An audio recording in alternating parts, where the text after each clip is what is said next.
বহু কাঙ্ক্ষিত ঢাকা বিশ্ববিদ্যালয়ের ডাকসুর ইলেকশন হতে যাচ্ছে।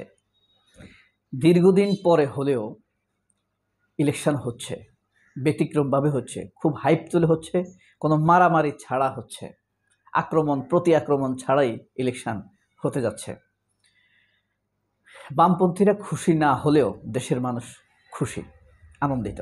কারণ তরুণ ছাত্ররা ইলেকশন করছে নিজেদের মধ্যে কোনো মারামারি ছাড়া, যুক্তি তর্কে, যুক্তি প্রতিযুক্তি দিয়েই তারা নিজেদের মধ্যে সমস্যার সমাধান করছে। কেউ জিতছে, কেউ হেরে যাচ্ছে। এই জিতে যাওয়া হেরে যাওয়ার সাথে রক্তাক্ত হওয়ার কোনো সম্ভাবনা নেই, কোনো পথ নেই। সেই জিনিসটি আনন্দিত করছে এদেশের যারা ভালো চায়, যারা দেশপ্রেমিক। খুবই আনন্দের বিষয় এই জিনিসটি। সবচাইতে পুরনো এবং আশ্চর্যজনক তথ্য হলো, পুরনো এবং আশ্চর্যজনক তথ্য সেটি হলো 104-5 বছর হয়েছে ইউনিভার্সিটি, সেই 1921 সাল থেকে ইলেকশন হয়েছে 8 বার। কি ছোট লোকই রাজনৈতিক দলগুলোর, হ্যাঁ, কি দৈন্যতা, কি হীনতা, কি নিচুতা। তারা এই ইউনিভার্সিটিটির ইলেকশন হতে দেয় না শুধুমাত্র কেউ মাথা তুলে দাঁড়াবে, তাদের উপরে কথা বলবে, কম বয়সী কেউ তাদের পাশে বসবে, এই কারণে শুধুমাত্র এই ইউনিভার্সিটি তারা ইলেকশন হইতে দেয়নি। মাত্র 8 বার ইলেকশন হয়েছে, আশ্চর্য লাগে না? যাই হোক, তো পিনাকি ভট্টাচার্য ঢাকা ইউনিভার্সিটি নিয়ে নতুন প্রজেক্ট নিয়েছেন নির্বাচনের আগ পর্যন্ত। পরশুই তো নির্বাচন। তিনি 2টি লেকচার দিয়েছেন। তার ভিডিওকে আমি আসলে লেকচারই বলি, ভিডিও বলি না। আরও তিনি ইউনিভার্সিটি ভোটের আগ পর্যন্ত তিনি এভাবে করে যাবেন। ঢাকা ইউনিভার্সিটি নিয়ে তিনি খুব চমৎকার কিছু তথ্য দিয়েছিলেন।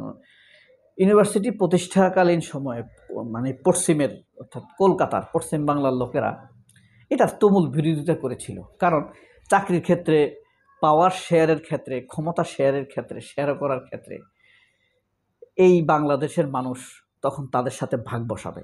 তারা একটু শিক্ষা দীক্ষা এগিয়েছে, অনেক দূর ইংরেজদের সাথে ক্ষমতা শেয়ার করত, ক্লারিক্যাল জবগুলো তারা পেত, ইংরেজদের আশেপাশে থাকতো, অনেক সুবিধাভোগী হিসেবে তারা তাদের সমাজকে গড়ে তুলছিল। কিন্তু বাংলাদেশের মানুষ ছিল স্বাভাবিকভাবে পিছিয়ে পড়া। শেষ পর্যন্ত ইংরেজরা কঠিনভাবে সিদ্ধান্ত নেয় তারা এখানে একটা ইউনিভার্সিটি করবে। এর জন্য তারা প্রচুর বিরোধিতা করতে শুরু করে। ওই একটাই কারণ যে আসলে এখানে এরা যদি শিক্ষিত হয় তাহলে ওদের সাথে পাওয়ার শেয়ারে করবে। তাদের উদ্দেশ্য ছিল এখানে কিছু কৃষি কলেজ টলেজ করে দিলে এরা খামার টামার করে কৃষিকাজ টাজ করবে। কিন্তু তাদেরকে আপনি ম্যানেজমেন্ট লেভেলের শিক্ষা দীক্ষা যদি দেন, পাওয়ারটা ওদের সাথে শেয়ারিং হয়ে যাবে, ওদের পাওয়ারটা কিছুটা কমে যাবে, ওদের চাকরির বাজারে ভাগ বসাবে। এই কারণে মূলত তারা বিরোধিতা করেছিল। কিন্তু শেষ পর্যন্ত সব বাধা বিপত্তি পেরিয়ে নবাব স্যার সলিমুল্লাহর একান্ত অনুরোধ, তার উদারতা কারণে ঢাকা ইউনিভার্সিটি প্রতিষ্ঠা হয়। কিন্তু এই ইউনিভার্সিটিতে তাদের সিলেবাস প্রণয়ন হয় পশ্চিম বাংলাকে অনুগত রেখে, মানে আনুগত্য স্বীকার করে পশ্চিম বাংলা, পশ্চিমাদের। কলকাতা এবং লন্ডন ধরেন, তখন তো জ্ঞান গরিমার কেন্দ্রবিন্দু লন্ডন। আমেরিকা তখনও এইভাবে মাথা ছাড়া দিয়ে উঠেনি, যদি আমেরিকা তখনও শক্তিশালী। তখন এই তাদেরকে মেনেই ঢাকা ইউনিভার্সিটি, গুরু মেনে, আদর্শ মেনে। এই কারণে ঢাকা ইউনিভার্সিটির থেকে যারা শিক্ষা দীক্ষা করে বেরিয়ে আসে তারা পশ্চিমাদের প্রতি অনুগত হয়। যতটা না নীতি নৈতিকতা স্ট্রং, তার চাইতে বেশি পশ্চিমাদের প্রতি আনুগত্য থাকে। কলকাতাকে এক ধরনের সাংস্কৃতিক আনুগত্য রাখে। এরপরে ধীরে ধীরে তারা আসলে কলকাতার দিকে আনুগত্যটা বেশি ঝুঁকে যায়। আপনি বুঝেন, বাংলাদেশের সর্বোচ্চ বিদ্যাপীঠ, এখান থেকে বেরিয়ে তারা বলে যে কলকাতার সংস্কৃতি আমাদের আসলে আদর্শ। অথচ আমাদের নিজস্ব সংস্কৃতি আছে। তো এদের মধ্যে এই বিকৃত আনুগত্য, দাসত্ব মানসিকতা রয়ে যায় সেই 100 বছর ধরে, এখনও সেটা রয়ে গেছে। পিনাকির কথা এখানেই, বর্ণনাগুলো পিনাকির, যে এভাবেই ঢাকা ইউনিভার্সিটির গ্র্যাজুয়েটরা সর্বোচ্চ বিদ্যা নিয়ে বা সর্বোচ্চ ইউনিভার্সিটির এখানকার সর্বোচ্চ ডিগ্রি নিয়ে বের হওয়ার পরেও তাদের মধ্যে এক ধরনের দাসত্ব থেকে যায়। হয়তো পশ্চিমাদের প্রতি দাসত্ব থেকে যায়, নয়তো এই পশ্চিম বাংলার প্রতি তাদের এক ধরনের দাসত্ব তৈরি হয়। তার মধ্যে পশ্চিম বাংলার প্রতি দাসত্বটাই বেশি। কারণ পশ্চিম বাংলার ওয়েস্টেজ ডাস্টবিন কালচারাল প্র্যাকটিসগুলো বাংলাদেশ করে, যেই প্র্যাকটিস তারাই করে না, কলকাতাতে রবীন্দ্রনাথের জন্মদিন পালন হয় একদিন, বাংলাদেশে হয় 7 দিন। দাসত্বটা কোন লেভেলের বুঝতে পারছেন? মানে চাটানিটা কোন লেভেলে চলে গেছে। আর এরা দেখেন নির্যাতিত নিপীড়কের ভূমিকায় চলে আসা, এটা ঢাকা ইউনিভার্সিটি শত বছর ধরে উদাহরণ তৈরি করছে। ঢাকা ইউনিভার্সিটির ছাত্ররা নির্যাতিত নিপীড়িত, দুইজনে এক সিটে থাকে, খায় ডাইল পানি, খানা দানার মান তো ভালো না, কিন্তু বেরিয়ে সে ধরেন ভালো চাকরি করে যখন, তখন সে নির্যাতকের ভূমিকায় চলে যায়, দায়িত্বশীল হয়ে ওঠে না। এখানে এসে সে মাইর খায় পুলিশের। আবার সে যখন ধরেন বিসিএস দিয়ে পুলিশে গেল, নন বিসিএস লেভেলে গেল, সে আবার এই ছাত্রদের উপর অত্যাচার করে। অর্থাৎ নিজে নিপীড়িত ছিল, আবার যখন পজিশনে যায় নিজে নিপীড়কের ভূমিকায় অবতীর্ণ হয়। মজলুম ছিল, জালিম হয়ে যায়।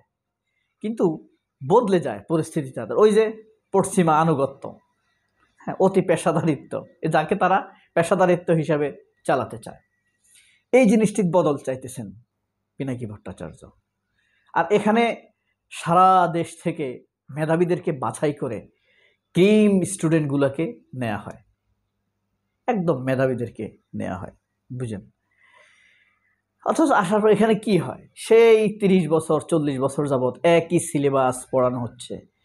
হ্যাঁ, গরু আসছে মনে হয় যে ঘাস খেয়ে যাচ্ছে, গরু আসছে ঘাস খেয়ে যাচ্ছে, সে একই ঘাস খেয়ে যাচ্ছে, একই ফিজিক্যাল কন্ডিশন। অথচ গরুর ক্যাপাসিটি অনেক বেড়ে গেছে পৃথিবীতে, তাদের খেয়ালই নেই। সরি গরুর সাথে বলার জন্য। আপনার অস্ট্রেলিয়ার একটা গরু ধরেন 40 কেজি পর্যন্ত দুধ দেয়, আর আমাদের একই ঘাস খেয়ে যাচ্ছে ওই 2 কেজি দুধই দেয়, শেষে এসে 1.5 কেজি আধা কেজি দেয়। তাহলে ক্যাপাসিটি বাড়াইতে হবে আপনাদের, এদের ক্যাপাসিটি কমে গেছে। এটা হলো পিনাকির কথা, এক্সাম্পলটি পিনাকি দেয় না, আমি দিছি। আর আরেকটা ব্যাপার হলো, ঢাকা ইউনিভার্সিটি এখন চলে ফ্যাসিস্ট কায়দা। 1973 সালের শেখ মুজিব একটা অধ্যাদেশ দিয়েছিল, সেই অধ্যাদেশ অনুযায়ী ঢাকা ইউনিভার্সিটি চলে। সেই অধ্যাদেশ ভেঙে দিতে হবে, ছিঁড়ে দিতে হবে, নতুন অধ্যাদেশ তৈরি করতে হবে, নতুন সিস্টেম সিন্ডিকেটের আলোকে ঢাকা ইউনিভার্সিটি চলতে হবে। এটা হলো পিনাকির দাবি। তিনি আরও এ বিষয়ে লেকচার দিবেন বলে মনস্থবির করেছেন এর আগ পর্যন্ত, এবং আরও এখানে বলেছেন কাকে ভোট দেওয়া যাবে আর কাকে ভোট দেওয়া যাবে না, কারা আসলে ইউনিভার্সিটির মূল সমস্যাগুলোর সাথে নিজেদেরকে রিলেট করতে পারছে, এই সমস্যাগুলো কাটিয়ে ওঠার জন্য কাদের এজেন্ডাগুলো জুৎসই এবং সঠিক, কে সেই এজেন্ডা ছাত্রদের সামনে হাজির করতে পারে, তার উপরে ভিত্তি করেই নির্ধারণ করতে হবে ইউনিভার্সিটি কাকে ভোট দেয়া হবে না আর কাকে দেয়া হবে। সবাই অনেক ভালো থাকবেন। আল্লাহ হাফেজ। আসসালামু আলাইকুম।